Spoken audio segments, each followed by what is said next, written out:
Thanks for staying with us. You're watching The Conversation, and right now we switch gears to Sierra Leone, where the president, Julius Maada Bio, says the nature of last week's protest against his government caught the police force by surprise. The protest resulted in 25 deaths, including 5 police officers. President Bio again blamed the opposition for trying to topple his government, an accusation the opposition All People's Congress Party has denied. He said a forensic and independent investigation has been conducted to unravel the truth. Wednesday's death toll included 2 police officers killed in Freetown, 3 in the northern town of Kamakwe, and 1 in the northern city of Makeni. According to Internet Observatory NetBlocks, the internet was cut off for 2 hours on Wednesday and again overnight. Now, Sierra Leone's Inspector General of Police, William Faye Selou, also confirmed the death of opposition APC social media strongman Hassan Doumbouya, also known as Evangelist Samson, who was killed in crossfire between armed police and ex-combatants. Speaker of the Economic Community of West African States, ECOWAS Parliament, Sidie Mohamed Tunis, has condemned the violence in Sierra Leone, which led to loss of lives and destruction of property, while Sierra Leone's main opposition party, the All People's Congress, is calling for an independent probe into last week's deadly clashes. Joining us from the capital, Freetown of Sierra Leone, to discuss this is Abdulmalik Bangura, a media and public relations consultant. Warm welcome to you, Abdulmalik. Thanks for your time. Good afternoon, all. Good afternoon from Freetown, Sierra Leone. Now, Abdulmalik, President Julius Maada Bio says a forensic and independent investigation was being conducted to unravel the truth behind this deadly riot. Has there been any update on this, or has a committee been set up for this investigation? Not yet. The committee to investigate this particular insurrection that happened on the 10th of August 2022 has still not yet been set up. But over the past couple of days, the president has been having meetings with various sectors across the country. On Wednesday, he was having a meeting with the Interreligious Council in Sierra Leone, which is an interfaith organization comprises of bishops and as well as chief imams from the various faiths. Yesterday, he had a meeting with the media and as well as civil society activists across the country. All of these meetings were happening at State House. And before that, he had a meeting with the ECOWAS chairman, or the ECOWAS head, who is President Umaru Sissoco Embalo of Guinea-Bissau. And also thereafter, he had meeting with the members of the diplomatic corps to update them on what happened. But as it is now, there has still not yet been any committee set up to investigate what happened on the 10th of August 2022 here in Freetown and in Kamakwe in the northwestern region, and as well as in Makeni in the northeastern region of the country. Okay, while we're still waiting for investigations to commence, as you rightly said, the opposition party has been blamed for the atrocities caused during the protest. What has been their reaction so far? Well, there has been 2 reactions. What we need to know is that the opposition, the main opposition, All People's Congress Party, is very much divided at this particular moment in time, because there is still a court action against their national executive. A few months ago, the High Court of Sierra Leone dissolved the entire executive and made an order for the reconstruction of the reconstitution of certain members into the APC National Executive.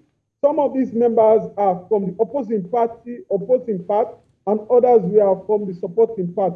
So the National Executive of the APC is still not yet coming up with a unifying statement.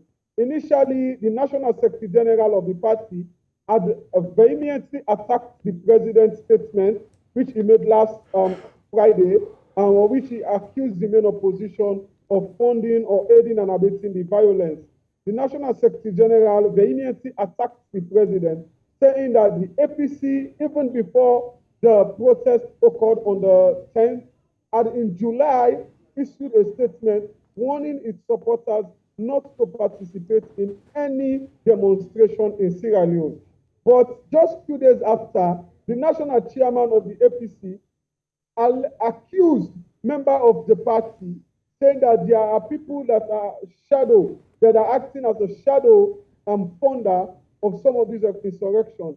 And it's very much unfortunate because for them, they cannot pull themselves out of this particular situation, because all the areas where this particular demonstration or insurrection took place are stronghold of the main opposition, All People's Congress. In Makeni, in Kamakwe, and in the east of Freetown, they are predominantly APC party stronghold. But according to the National Party, or the party itself, they did not take ownership of this demonstration. They said they are not in any way funding the demonstration. They want their supporters not to participate, but it is very unfortunate that this is happening at this particular moment in time. That's it. Okay. Now, Abdul Malik, there are reports that hundreds of people thought to be involved in the protest are on a wanted list, while some bystanders have been arrested. Abdul Malik, yesterday I was on Twitter and I did see the Sierra Leone police put up a wanted list. A Nigerian musician, hip-hop artist that died almost 10 years ago, showed up on that list. So what's the guarantee that those arrested will be granted a free trial and representation? Is the Sierra Leone police doing a thorough job with it, or they just want to show that, look, we're doing a job? Because how do you explain a Nigerian musician that died more than 10 years ago showing up on its wanted list? Probably is a double ganger. Or maybe he resurrected and is in Sierra Leone. I don't know. It is a very funny situation. Actually, that's the case now. Because on Wednesday, there was a statement from the leadership of the All People's Congress Party in Parliament. And the funny thing about Sierra Leone is that the main opposition party, which is the All People's Congress Party, that has been accused of funding some of this insurrection, have the majority members of parliament in our House of Parliament. They have 59 MPs, while the ruling party has 58 MPs. So the leadership of the main opposition of the People's Congress Party issued a statement on Wednesday calling on the police to release the exact amount of people that are in their detention as of now. The problem is, even as we are now, there has still not been any official statement as to the amount of people that were arrested on the 10th of August or events leading after the 10th of August. There is still no official number of people that were arrested. As we are now, we don't even know who are in detention or who are in detention, because they are still not yet in prison. But now, the funny thing that is now happening in Sierra Leone is that there is this issue of legality and constitutionality, which is being a hot debate today. Today happens to be the 10th day after the August 10th insurrection in Sierra Leone. And by virtue of our constitutional provision in Sierra Leone, it says when one is arrested, within 3 days, that person should be charged to court. That's if it is for just minor offenses. But for treason and other dangerous offenses, that person should be charged to court within the period of 10 days. So today is the 10th day after the August 10th insurrection. Nobody has been charged to court. So many people are saying that the president is talking about having a legal process to investigate some of these people, but he himself is now acting illegally, because the Constitution makes it very clear that you have to charge people to court. So okay, Abdul Malik, still looking at this legality, constitutionality. President Maada Bio's administration has also been characterized with extrajudicial violence, and even going by what you're saying now, human rights violations, which has been heightened by the killing of the government critic Hassan Doumbouya. I mean, so how would you rate Bio's administration so far? Would you say that really he has been violating human rights, and how would you relate it with the killing of Hassan Doumbouya? Well, that's the first problem. The first problem we have is that the protest, for instance, in Makeni, Like in my previous interviews, I already stated it. In Makeni, the people were not protesting for economic hardship.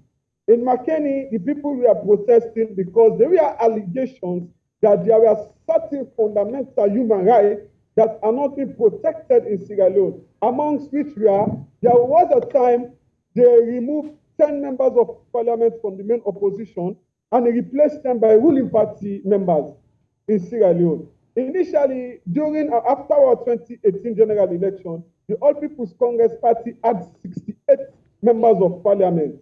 They removed 10 from them and then they hand over those seats to the main opposition. So those were the things that some of the protesters were calling for, that there is no respect for fundamental human rights. And in Makeni, about 2 years ago, you can do your research, there was a protest there also when people were protesting for the removal of a power station that supplies electricity to Makeni City. It was supposed to be removed from Makeni and brought to another northern city of Lumge. So the people were protesting and 7 people were killed by the police in that particular, but unfortunately no police officer was killed, but 7 civilians were killed just for a protest over an electricity power plant. So the people were saying that there is no respect for fundamental human rights in Makeni. And in the case of Dumbuya, the police are using the defense that, of course, in our constitution, section 16, which talks about your rights to life, says that when you refuse or you resist an arrest, that the police want to arrest you and you want to escape from a lawful arrest, then you will be shot. Now, Abdul Malik, sorry to jump in here because we're fast running out of time and it wouldn't do justice to the program if we don't address the very reason why people went onto the streets in the first time. There's rising inflation, crippling businesses and livelihood in Sierra Leone. Can we say that the people are justified in their protest? And beyond President Maada Bio just pointing fingers at opposition and diaspora saying, you know, it was an insurrection, they were trying to take over his government. Has it addressed these claims, which a lot of people say are legitimate? The economic issues, what is he doing to mitigate the high cost of living of ordinary Sierra Leoneans? Obviously, Benga, there is high inflation in Sierra Leone. We saw within 1 month in Sierra Leone, there was 100% increment in price because there was 100% increment in fuel. Within 1 month, there was 100% increment in the price of fuel. And fuel is the driving force for all other commodities in Sierra Leone. And that is why you found out that most of the people that were arrested in this particular protest, it is sad to say, are petty traders, are the traders. Most of the people that were arrested are the traders. Because if you look, for instance, the protest occurred on a Tuesday, which means it's a working day. So now, as President Bio addressed these issues? No one has been released. The economic issues. And the only address that has come up was that there was a deduction in the price of fuel by 1 million. I mean, that's insignificant, right? Very, very insignificant. Even though people are, economists are saying that our price of fuel should be around 15,000 leons, going by the global economic trend. Our price of fuel should be 16 leons by now, but it is still 18 leons. Abdul Malik, with all this going on, do you think he still has a chance for the 2023 elections?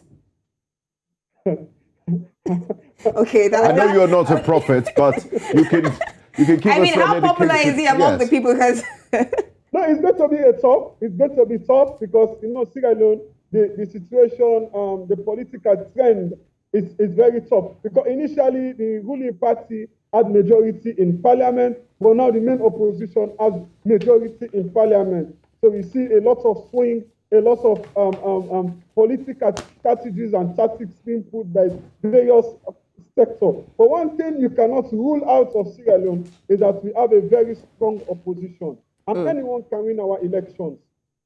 All right. Thank you so much, Abdul Malik Bangura, for joining us on the conversation. Thank you. Yes, sir. Okay, this is where we conclude the conversation today. In the first half of the program, we did look at situations in Mali, where the Malian junta is accusing the French of supporting Islamist militants and arming them by dropping air supplies for them and weapons. And we just concluded our conversation in Sierra Leone, where the president is accusing the opposition party there of supporting and sponsoring the August 10th deadly protest. And that's where we'll draw the curtains. I am Rita Mordia. Join us again next week for another edition of The Conversation. Bye-bye. Aye.